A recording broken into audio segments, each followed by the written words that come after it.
we are here today, very excited. You see here in Rosenberg, foundation has been poured.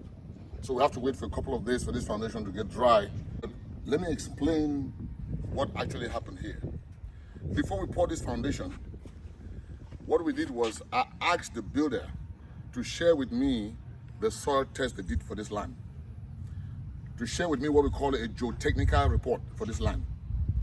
When I got the report, I found out that the soil that is here is loamy soil, because the kind of soil affects the kind of foundation. So loamy soil, it has silt, it has sand, and it has clay. So it's good for foundation. So it has a good bearing capacity. But again, because it's in Texas, Texas is hot.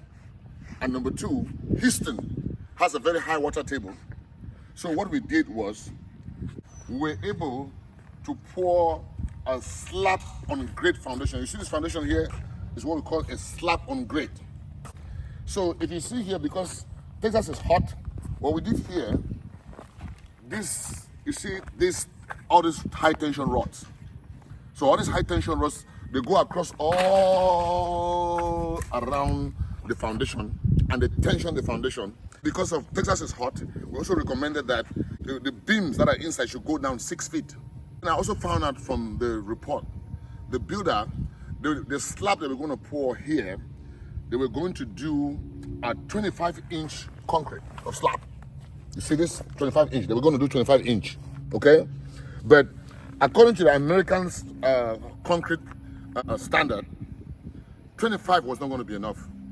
So I recommended that we go down to 28 inches of this slab, okay? And so good enough, the builder, they realized and they were able to pour 28 inch. Another thing, let me show you. This black thing here, this black waterproof is what we call polyethyl. This is what you use to cover the foundation before you pour concrete on the foundation. Why is this important?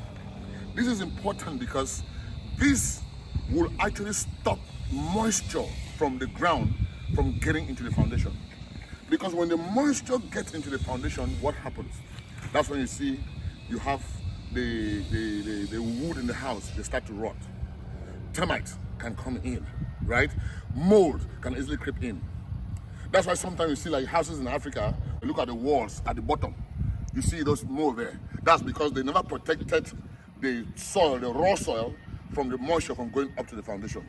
This polyethyl, the American Society of Concrete, they recommend a size of 10 mils in each foundation. But when I saw the soil report here, the builder here, they were going to put 6 mils. And I told them, no, 6 mils was not correct. We need to double it up. So they actually doubled this thing to, instead of 6, they doubled it to 12. So this foundation will stand the test of time. Cracks, you hardly see them. Because if you don't do that due diligence, imagine they are the builders. They are working for their own interests. But we have to work for the interests of our clients. So it's not just about building. It's about being able to hold the builders responsible, being able to hold them to task. And once you show them that you know exactly what you're doing, they will consult with you at every step of the process. And that's what we bring extra to our clients. We are not selling houses. We are building a dream. We are selling a dream. Because he mentors. Boom!